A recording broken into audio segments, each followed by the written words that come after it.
Ratsika ny fotoana ny tian'ova ity dia manontanjahantena eo anivon'ny folanda fiaraha-mitan'ny sampandara isatokajiny tamin'ny alalan'ny zomba ny nentina nanokatra ny tompolalovana ara-panatanjahantena 17 arivo eo amin'ny ministeran'ny fiarovam-pirenena ny alatsinainy 17 febroary lasa teo.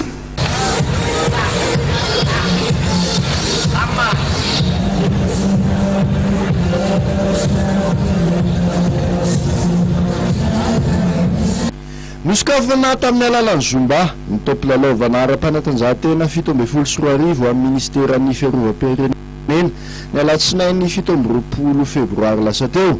Tamin'ity fotoan'ity ihany koa nanoloran'ny Campus for Christ tamin'ny alalan'ny solotenany Ra Samuelina Handrianjaka fanamina misy 500 an'ireo taranjam-panatanjahantena misy eo anivon'ny tafika malagasy.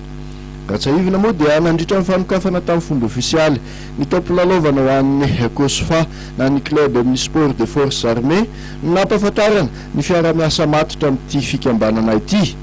Fisaorana no natolotry ny jeneraly Andriamin'ny Amina Amarus izay talehan'ny sampadrara misahana ny fanatanjahantena sy kolotsaina eo anivon'ny ministeran'ny fiarovam-pirenena izany tolotra izany. Nanambarany tena ny fahitondra herijika ho an'ny mpilalao ny fanohanana tahaka izao. Fantatra fa satatra am-bavarany ihany izao fanomezana ataon'ny atlety ny action ny Campus for Christ izao fa ny manetsa be mbola ho avy.